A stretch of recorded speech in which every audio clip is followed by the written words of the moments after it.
कहानी की शुरुआत में हम लेस्टर नाम के एक आदमी को देखते हैं जिसने कि आज अपने घर पर एक नन को बुलाया होता है। फिर वो लेस्टर के साथ उसके बेसमेंट में जाती है और ब्लैक मैजिक करना शुरू करती है, जिसके लिए उसने एक बकरी का सर अपने सामने रख लिया। और ये सब कुछ वो लेस्टर के कहने पर ही कर रही होती है क्योंकि वो अमीर होना चाहता था। फिर नन उससे कहती है कि मैंने तुम्हें जो लाने के लिए कहा था, क्या तुम वो लाए हो? लेस्टर एक बैग खोलता है जिसके अंदर कुछ पैसे और किसी के बाल रखे हुए थे। नन उन बालों को लेती है और खा जाती है और अपने बाल लपेट के उसे लेस्टर को खिला देती है और फिर वो पैसों को लेस्टर के सामने ही जला देती है। फिर रिचुअल के अगले हिस्से में वो लेस्टर के हाथों पे कट लगा देती है। अब इस कट की वजह से लेस्टर को काफी दर्द होने लगता है और वो नन को गालियां देने लगता है। फिर वो अपना मुंह दूसरी तरफ कर लेता है, लेकिन उसके पीठ के पीछे नन हवा में उड़ने लगती है। लेकिन जब लेस्टर ने उसे पलट के देखा तो वो ये सब देख के दंग रह गया और फिर उसने उसके आगे घुटने टेक कर रिचुअल को आगे बढ़ाया। उसने कहा कि हे डेविल, मैं आज से तुम्हारा गुलाम हूँ। और फिर अगले ही पल कमरे में पैसों की बारिश होने लगती है और जो लेस्टर बैग लाया था उसके अंदर भी पैसे भर जाते हैं। और फिर इसी रिचुअल की वजह से वो जो बकरी का सर था अब वो भी जिंदा हो चुकी थी और एक्चुअल में कोई रियल बकरी नहीं थी, ये तो एक डेविल था जो अब जिंदा हो चुका था। और फिर नन उससे कहती है कि शैतान ने तुम्हारी कुर्बानी कबूल कर लिया, अब तुम घर जाओ और तुम इंतजार करो, तुम कुछ ही दिनों में बेतहीन दौलत के मालिक बन जाओगे। और फिर लेस्टर उस कमरे से बाहर आ जाता है और कुछ ही दिनों में वो बहुत ज्यादा अमीर हो जाता है। लेकिन उसकी वाइफ की मौत हो जाती है और सभी को यही लगता है कि उसने अपनी जान खुद ली है। लेकिन असल बात तो ये थी कि लेस्टर ने अपनी वाइफ के बाल लेकर उसे शैतान के आगे कुर्बान कर दिया था, जिसकी बदौलत उसे इतनी दौलत मिली थी। अब लसमाना की दो बेटियां भी थी, जिनमें से बड़ी बेटी का नाम एल्सी होता है और अपनी वाइफ की डेथ होने के बाद वो एक एक्ट्रेस से शादी कर लेता है, जिससे कि उसे 3 बच्चे होते हैं, 2 लड़कियां और एक लड़का, और जिसमें कि बड़ी बेटी का नाम माया होता है। लेकिन टाइम बीतने के साथ साथ लेस्टर को अपने बिजनेस में काफी नुकसान होने लगता है और उसके हालात इतने बुरे हो जाते हैं कि उसने अपनी जिंदगी में जो कुछ भी कमाया था उसे वो सब कुछ बेचना पड़ जाता है और उसके पास सिर्फ वही एक घर बचता है जो कि हमने मूवी की स्टार्टिंग में देखा था। और अब हमें प्रेजेंट टाइम को दिखाया जाता है, जहाँ पे एल्सी को हॉस्पिटल से कॉल आता है कि उसके डैड की तबीयत काफी ज्यादा खराब है, जहाँ पे जाके उसे पता लगता है कि उसके डैड के शरीर के जो ऑर्गन्स हैं वो अजीब तरीके से सड़ने लग गए हैं। और वहीं पे वो अपनी सौतेली माँ और अपने भाई बहनों से मिलती है और इस समय उसके डैड के शरीर में से काफी गंदी सी स्मेल आ रही होती है, जिसकी वजह से सभी लोग वहां से चले जाते हैं। लेकिन एल्सी वहीं पे रुकी हुई थी और वो जब अपने डैड से बात करने लगती है तो लाइट चली जाती है और लेस्टर उसका हाथ पकड़ लेता है। फिर एल्सी को तभी किसी की छाया दिखाई देती है जो कि एक औरत की थी और वो उसके पास आ रही होती है क्योंकि एल्सी के डैड ने उसका हाथ पकड़ा हुआ था तो वो भाग नहीं सकती थी। फिर जैसे उसने अपने डैड की तरफ देखा तो वो वही डरावनी औरत में बदल जाते हैं और वो एल्सी पे हमला कर देती है। लेकिन अगले ही पल लाइट आ जाती है और फिर सब कुछ नॉर्मल हो जाता है। लेकिन फिर अचानक लेस्टर एल्सी पर हमला कर देता है और उनका शोर सुन के बाकी लोग भी अंदर आ जाते हैं। अब यहाँ पे थोड़ी सी हाथापाई होती है जिसकी वजह से लेस्टर गलती से अपनी छोटी बेटी के ऊपर गिर जाता है, यानी कि माया की छोटी बहन पर, और वो उसके ऊपर खून की उल्टी कर देता है। इन सभी चीजों को देखने के बाद एल्सी काफी ज्यादा डर चुकी थी। अब कुछ देर बाद एल्सी की सौतेली माँ उसके पास आती है और उससे कहती है कि हमें इस घर को सेल करना है जो कि तुम्हारे नाम पे है, इसी रीजन की वजह से तुम्हें हमारे साथ चलना पड़ेगा। और फिर अगले सीन में हमें एल्सी के डरावने सपने दिखाए जाते हैं जहाँ पे हमें उसकी मोम की डेथ को दिखाया जाता है। और फिर अगले दिन एल्सी बस पकड़ के अपने उसी पुराने घर में आ जाती है जहाँ पे वो पहले रहा करती थी, जहाँ पर जाकर वो देखती है कि बेसमेंट के दरवाजे को अच्छे से लॉक किया गया था और उसके गेट पर कुछ पेपर चिपके हुए थे जिसमें कि कुछ मंत्र वगैरह भी लिखे हुए थे। और फिर कुछ ही देर में उसकी सौतेली माँ और उसके भाई बहन भी आ जाते हैं और उन लोगों ने एल्सी की छोटी बहन को भी यहाँ पे लाया हुआ था। अब वो सभी लोग यहाँ पे फैसला करते हैं कि आज हम यहाँ पे घर के डॉक्यूमेंट्स और कुछ जरूरी सामान ढूंढेंगे और उन्हें इकट्ठा करके कल हम यहाँ से चले जाएंगे। और इस समय एल्सी अपने रूम में होती है जहाँ पे उसका सौतेला भाई आ जाता है उसके लिए खाना लेके, क्योंकि वो तो एल्सी को अपनी बहन ही माना करता था और उसका ख्याल भी रखता था। और फिर जब वो बाहर गया तो माया उसे औजारों का बक्सा देती है और कहती है कि ये लो और बेसमेंट के दरवाजे को खोल दो, हो सकता है शायद हमें वहाँ पे कुछ अच्छा सामान मिल जाए जिसे हम बेच सके। दूसरी तरफ एल्सी एक दूसरे कमरे में होती है जहाँ पे उसे काफी अजीब सामान मिलता है जो कि देखने से जादू टोने का सामान लग रहा होता है और उसे वहाँ पे अपनी एक फोटो भी मिलती है। और तभी माया बेसमेंट पे लगे सभी पेपर्स को हटा देती है और उसका भाई औजारों की मदद से ताले को भी हटा देता है। अब उसने जैसे ही दरवाजा खोला तो एक हवा का झोंका सभी को छूते हुए उसी हॉस्पिटल में चला जाता है जहाँ पे एल्सी के डैड एडमिट थे। और लेस्टर के पास आते ही उनके मुंह में से खून निकलने लगता है और फिर तभी उनके मुंह के अंदर से बालों का गुच्छा निकलने लगता है जो कि बढ़ता बढ़ता इतना बढ़ जाता है कि उनके पूरे चेहरे को ही ढक लेता है। और दम घोट के उन्हें मार देता है। बेसमेंट के दरवाजे पे अब माया की मोम भी आ जाती है, जो कि अपने बेटे को अंदर जाने के लिए कह रही होती है, लेकिन तभी एल्सी यहाँ पे आ जाती है और उसे अंदर जाने से मना करती है। वो कहती है कि इस घर में कुछ गड़बड़ है, क्योंकि यहाँ पे मुझे कमरे में से जादू टोने का सामान मिला है। और एल्सी की मोम उसकी किसी भी बातों का बिलीव नहीं करती और वो उसी को डांटने लगती है। और तभी एल्सी की छोटी बहन को बेसमेंट में कुछ दिखाई देता है। वो अपनी सौतेली माँ को बताने की कोशिश तो करती है, लेकिन जैसे उसकी माँ उसकी बातों को नोटिस करती है तो तभी उसे अपने पैरों में कुछ फील होता है। उसके पैरों को किसी ने अब पकड़ लिया था, जो अगले ही पल उसे बेसमेंट में खींचने लगता है। लेकिन यहाँ पे माया और उसके भाई ने अपनी पूरी कोशिश करी कि वो अपनी माँ को बचा लें, पर जो भी चीज बेसमेंट में थी वो काफी ज्यादा ताकतवर थी, तो वो इसीलिए आसानी से उसकी माँ को बेसमेंट में खींच ले जाती है। और अब अंधेरे में से डरावनी आवाजें आने लगती हैं, जिसकी वजह से सभी बच्चे डरने लगते हैं। अब माया अपनी मोम को आवाज लगाने लगती है और तभी उसकी माँ उस पे कूद जाती है और उस पे हमला कर देती है। और इस समय उनकी हालत काफी ज्यादा खराब थी, देखने से ऐसा लग रहा था जैसे कि वो पोजेस्ड हो चुकी हो।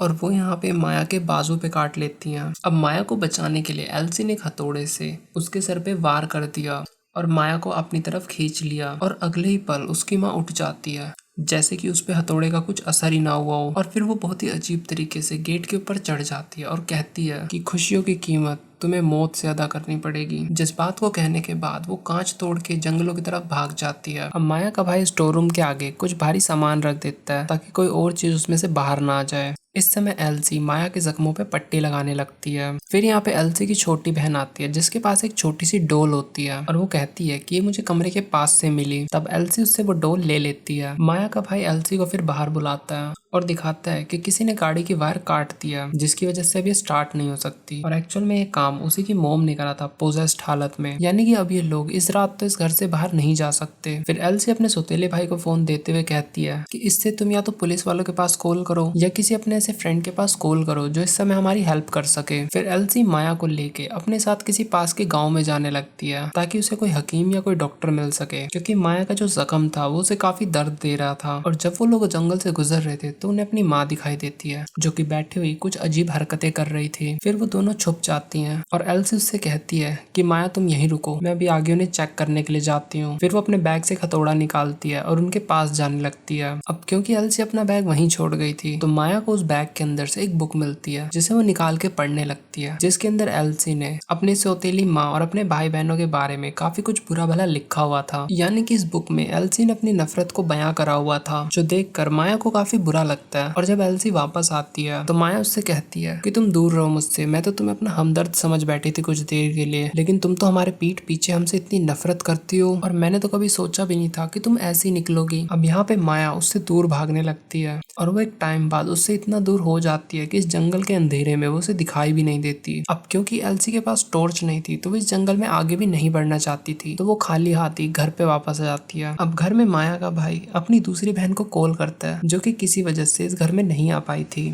अब वो अपनी बहन को सारी सिचुएशन समझा देता है और उसे घर आने के लिए कहता है। फिर कुछ देर बाद माया भी घर पे आ जाती है और अपने भाई को इस बुक के बारे में बताने लगती है कि आखिर एल्सी ने हमारे बारे में क्या लिख रखा है इस बुक में। अब उसका भाई भी इन बातों को जानने के बाद उससे कहता है कि आखिर तुम हमसे इतनी नफरत करती ही क्यों हो, आखिर हमने तुम्हारा बिगाड़ा ही क्या है। अब इस बात का जवाब एल्सी नहीं देती, वो एकदम खामोश थी यहाँ पे। फिर कुछ देर बाद वो एक दूसरे रूम में आ जाते हैं और देखते हैं कि यहाँ पे एक और बुक है जिसमें ये काफी अजीब ड्राइंग्स बनी हुई थी। इन ड्राइंग्स को देख के एल्सी कहती है कि ये औरत तो मैंने हॉस्पिटल में देखी थी। अब उस बुक को और पढ़ने पर और देखने पर उन्हें समझ में आता है कि एक्चुअल में जिनकी फोटोज यहाँ बनी हुई है वो एक्चुअल में बुरी नन है, जो कि ब्लैक मैजिक किया करती थी। और ये सभी नन डेविल्स की पूजा करती हैं और इनके पास जो ताकतें होती हैं वो भी इनको डेविल ही देता है। अब आगे इस बुक को पढ़ने पर उन्हें ये भी समझ में आ जाता है कि इस घर में जो भी ब्लैक मैजिक हुआ है ये लेस्टर के कहने पे, यानी कि उनके पिता के कहने पे हुआ था ताकि वो अमीर हो सके। अब नेक्स्ट सीन में हमें माया को दिखाया जाता है, जो कि अब जंगल में थी और उसके सामने उसकी माँ खड़ी थी। अब अगले ही पल उसकी जुबान काफी ज्यादा लंबी हो जाती है और उस पर हमला कर देती है, जिस पर माया अपने बचाव के लिए उसे मार देती है। और घर में जहाँ एल्सी की छोटी बहन सो रही होती है उसे अलमारी के अंदर से अपनी मोम की आवाज आने लगती है। अब वो चेक करने के लिए तो जाती है लेकिन उसे कुछ भी नहीं मिलता, तो वापस से आके सो जाती है। लेकिन तभी हम इस सीन में उसी आत्मा को देखते हैं जो कि हॉस्पिटल में थी। अब उस छोटी बच्ची का बेड जोरों से हिलने लगता है और एक आवाज आती है कि तुम मेरी बेटी हो, तुम मेरी बेटी हो, जिस पर वो बच्ची रोते हुए और चिल्लाते हुए कहती है कि नहीं, तुम मेरी माँ हो ही नहीं सकती। फिर एकदम से सब कुछ रुक जाता है फिर वो लड़की चेक करने के लिए बेड के नीचे देखती है, लेकिन वहाँ पे उसे कुछ नहीं दिखता। लेकिन जैसे ही वो ऊपर उठती है तो वो नन का भूत उस पे हमला कर देता है और उसकी चीख की आवाज से दोनों भाई बहन भी आ जाते हैं। फिर वो दोनों किसी न किसी तरह उसे अपनी तरफ खींच लेते हैं, लेकिन फिर वो नन का भूत एल्सी के पीछे पड़ जाता है। लेकिन अब जैसे ही उसके भाई ने बेड खिसकाया तो वो नन वहाँ से भाग जाती है और एल्सी भी तभी बेहोश हो जाती है और फिर उसे अपने पुराने टाइम के सपने आने लगते हैं, जहाँ पे हमें दिखाया जाता है कि छोटी एल्सी अपने बेड पे सो रही होती है और तभी खिड़की के पास से कोई अदृश्य शक्ति उसकी माँ को धक्का दे देती है ताकि वो गिर जाए। इस सिचुएशन को देख के एल्सी ने अपनी मॉम को बचाने की पूरी कोशिश करी, लेकिन यहीं पर ही उसने पहली बार उस नन के भूत को देखा था जिसने कि एल्सी की मॉम को पकड़ा हुआ था। अब एल्सी अपनी पूरी कोशिश करती है कि वो अपनी मॉम को बचा ले, लेकिन यहाँ पे वो नन का भूत उसके हाथों पे खरोच मार देता है, जिसके निशान आज भी एल्सी की बॉडी पर ही थे। अब हमें अगली सुबह का सीन दिखाया जाता है, जहाँ पे माया की बहन इस जंगलों में आ चुकी है, लेकिन बदकिस्मती से उसकी गाड़ी खराब हो चुकी है और यहाँ पे माया आ जाती है कि चलो मेरे साथ, मैं तुम्हें घर तक ले जाती हूँ। लेकिन उसकी छोटी बहन ने मिरर से नोटिस कर लिया था कि उसने अपने पीछे हथौड़ा छुपाया हुआ है, तो वो माया से डायरेक्ट ही पूछ लेती है कि आखिर तुम मुझसे हथौड़ा क्यों छुपा रही हो। इस बात को सुन के माया काफी ज्यादा गुस्से में आ जाती है और वो कार के अंदर घुस के अपनी छोटी बहन पे हथौड़े से वार करने लगती है। अब इस चीज को देख के हम ये समझ जाते हैं कि जो माया है अब वो भी पोजेस्ड हो चुकी है। फिर इसके बाद माया अपने घर पे आ जाती है, जहाँ पे वो देखती है कि एल्सी की हालत काफी ज्यादा खराब है। उसे उसी नन के अजीब से सपने आ रहे हैं और आवाजें आ रही हैं जो कि उन्होंने देखी थी। और फिर यहाँ पे माया एक डेविल को देखती है, जिसे देख के वो आगे बढ़ती है और फिर स्टोर रूम में आ जाती है। अब यहाँ पे उसे एक माला मिलती है जिसमें कि 5 पुतले लगे हुए थे और एक्चुअल में ये डॉल्स इन्हीं के फैमिली को दर्शाती हैं। और अब यहाँ पे उसी नन की आवाज आती है। अब माया उससे डरते हुए पूछती है कि आखिर तुम हो कौन। वो कहती है कि मैं तुम्हारी माँ हूँ और तुम्हारे भाई बहनों ने मुझे चुन लिया, अब तुम भी मुझे अपना लो मेरी बेटी। इतना सुन के माया अपने सर को झुका देती है और अब हम उसी नन के भूत को देखते हैं। और अब इसी समय एल्सी को भी होश आ जाता है और वो जब नीचे जाके देखती है तो उसके सामने उसकी मोम होती है जो कि पियानो बजा रही होती है और एल्सी भी उसके साइड में आके बैठ जाती है, लेकिन एक्चुअल में ये वही नन की आत्मा होती है और वो अब एल्सी के हाथ को बहुत जोर से पकड़ लेती है। अब यहाँ पे वो एल्सी के सामने अपने चेहरे की खाल निकालने लगती है, जिसे देख के एल्सी बहुत ज्यादा डर जाती है और चिल्लाने लगती है। लेकिन तभी अगले ही पल यहाँ पे माया आ जाती है और उसे संभालती है और हम देखते हैं कि माया एकदम सही सलामत है। खैर फिर सभी भाई बहन एक तरफ आके बैठ जाते हैं, जहाँ पे एल्सी सभी को दिखाती है कि उसके हाथों पे अजीब से निशान आ चुके हैं और उसकी छोटी बहन के हाथों पे भी निशान आ रहे हैं। और वो कहती है कि जब से इसने वो छोटी सी गुड़िया पकड़ी थी तभी से हम दोनों के साथ अजीब सी चीज हो रही है। फिर यहाँ पे उसका भाई भी उसे कहता है कि मेरे हाथों के साथ भी यही हो रखा है, अजीब से चोटों के निशान पड़ रखे हैं और मेरी बहन के साथ भी सेम है। अब यहाँ पे एल्सी उससे कहती है कि तुम्हें याद है कि तुम्हारी माँ यानी कि मेरी सौतेली माँ ने जाने से पहले क्या कहा था कि खुशहाली की कीमत तुम्हें जान दे के चुकानी होगी। अब यहाँ पे एल्सी उसे आगे ये भी बताती है कि एक्चुअल में जो उसकी रियल मॉम थी उन्होंने सुसाइड नहीं करा था, बल्कि उसे उसी नन ने मारा था जो कि इन्हें अब दिखाई दे रही थी और इन सभी चीजों के पीछे उनके पिता का हाथ है यानी कि लेस्टर का। अब यहाँ पे एल्सी सभी को यहाँ से चलने के लिए कहती है, लेकिन फिर तभी माया अजीब सी आवाज में कहती है कि वो तुम्हें यहाँ से कभी भी जाने नहीं देगा। फिर माया का भाई उसे पकड़ के कहता है कि आखिर तुम किसकी बात कर रही हो, कौन हमें यहाँ से नहीं जाने देगा। फिर वो उसे धक्का देती है और जोर जोर से हंसने लगती है। इसके बाद घर की लाइटें फ्लिकर करने लगती हैं और जब वो दोनों भागने की कोशिश करते हैं तो सभी खिड़की और दरवाजे बंद हो जाते हैं। फिर माया फिर से वही लाइन रिपीट करती है कि वो तुम्हें यहाँ से जाने नहीं देगा। तभी खिड़की के बाहर वही नन की आत्मा आ जाती है जो कि उन्हें डराने लगती है। अब उसका भाई माया के पीछे जाने लगता है, जो कि अब ऊपर आ चुकी थी और दरवाजे से अपना सर मार रही थी। उसका भाई उससे कहता है कि आखिर तुम क्या कर रही हो, तुमको जवाब क्यों नहीं दे रही। लेकिन जैसे ही वो पीछे मुड़ती है तो वो देखता है कि ये माया नहीं, ये तो वही नन है। अब वो डर के यहाँ से भागने लगता है, लेकिन जहाँ पे भी वो जा रहा था वहाँ पे वो नन आ जा रही थी। अब फिर वो बड़ी मुश्किल से बचते बचाते एक रूम में आ जाता है जहाँ पे माया बैठी हुई थी और वो उसे बताती है कि वो है ना, वो एल्सी और उसकी बहन को हासिल करना चाहती है, यानी कि उनकी कुर्बानी लेना चाहती है। और इस टाइम उसके पास अपने भाई का पुतला होता है जो कि उसने उस माला में से निकाल लिया था। वो अपने भाई से कहती है कि उस जंगल में हमारी माँ को और हमारे बहन को मार दिया गया है और अब वो दरवाजे के पीछे हमारे इंतजार कर रहा है। अब जैसे ही वो दरवाजा खुलता है तो हम वहाँ पे वो डेविल को देखते हैं। अब माया उससे कहती है कि यही सही समय है, हमें एल्सी और उसकी छोटी बहन की कुर्बानी डेविल को दे देनी चाहिए ताकि डेविल को उसकी कुर्बानी मिल जाए और हमारे पिता के ऊपर से जो श्राप है वो भी हट जाए। बस हमें यहाँ पे डेविल को उनकी कुर्बानी देनी होगी और इसके बाद हम शांति से यहाँ से जा सकते हैं। यहाँ पे उसका भाई उसे साफ साफ मना कर देता है और उस पर गुस्सा करता है कि आखिर तुम्हारा दिमाग खराब हो चुका है, हम किसी की कुर्बानी नहीं दे सकते, जिस वजह से उसे गुस्सा आ जाता है। और क्योंकि उसके पास उसके भाई का पुतला था, अब यहाँ पे वो पुतले का हाथ तोड़ देती है, जिसकी वजह से उसके भाई का हाथ भी टूटने लगता है। अब फिर वो अपनी जान बचा के यहाँ से भागने लगता है, लेकिन फिर माया पुतले के पैर ही तोड़ देती है, जिसकी वजह से वो सीढ़ियों से नीचे गिर जाता है और उसके सामने एल्सी और उसकी बहन आ जाती है। और अब माया उनके सामने पुतले का सर तोड़ के अलग कर देती है। अब ऐसा होते उसके भाई का भी सिर जिस्म से अलग हो जाता है। अब इस घटना को देख के दोनों ही बहनें काफी ज्यादा डर जाती है। फिर माया एल्सी की छोटी बहन का पुतला उठाती है और उसे थोड़ा रोटेट करती है, जिसकी वजह से उसकी बहन घिसड़ती हुई बेसमेंट में चली जाती है। फिर माया एल्सी का पुतला उठा के जमीन पे रखती है। अब ऐसा होते ही एल्सी जमीन पे लेट जाती है और अब जैसा जैसा माया पुतले के साथ कर रही थी वैसा वैसा एल्सी के साथ भी होने लगता है, जिसकी वजह से एल्सी बेहोश हो जाती है। और जब उसे होश आता है तो वो खुद को बेसमेंट में पाती है, जहाँ पे उसे पास्ट का समय दिखाई देता है। अब यहाँ पे एल्सी को बात पता लगती है कि रिचुअल कंप्लीट होने के बाद भी लेस्टर यहाँ पे दोबारा आया था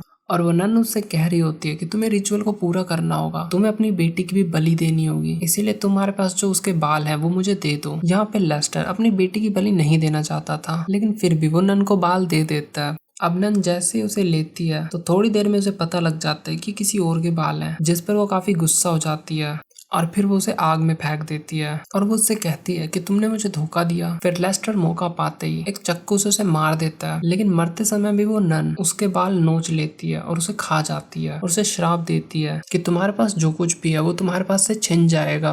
लेकिन लेस्टर उसकी इस बात पे ज्यादा ध्यान नहीं देता और वहीं पे एक कब्र खोद के उसे गाड़ देता है। अब ये सब देखने के बाद एल्सी ने जैसे ही पीछे मुड़ के देखा तो वहाँ पे उसकी बहन थी और वहीं पे माया भी बैठी हुई थी और उसके पास अभी भी वो पुतला था और अब वो पुतले पर कीले चुभाने लगती है, जिसकी वजह से एल्सी को बहुत ज्यादा पेन होने लगता है और अब वो पुतले का गला दबाने लगी, जिसकी वजह से एल्सी का दम घुटने लगा। लेकिन यहाँ पे वो माया के गले में उसका भी पुतला देख लेती है। ये देख के उसे एक आइडिया आता है और फिर वो जोर जोर से हंसने लगती है। फिर गुस्से में माया उसके पास आती है और उससे कहती है आखिर तुम्हें हंसी किस बात पे आ रही है। फिर वो थोड़ा दूर जाके एल्सी के पुतले की टांगे तोड़ने लगती है। फिर ठीक इसी समय एल्सी भी उसे उसका पुतला दिखा देती है, जो कि उसने तब चुराया था जब माया उसके पास आई थी। फिर वो उसे तुरंत ही आग के अंदर फेंक देती है, जिसकी वजह से माया का शरीर भी तुरंत ही जलने लगता है और फिर यहाँ पे वो मारी जाती है। फिर माया शवल उठाती है और गड्ढा खोदने लगती है। फिर वो नन का पेट चीर के उसके अंदर से लेस्टर के बाल निकालती है और उन्हें आग में डाल देती है ताकि उस कर्ज को खत्म किया जा सके। अब जैसे वो बाल पूरी तरह जल जाते हैं तो एल्सी के हाथ ठीक होने लगते हैं,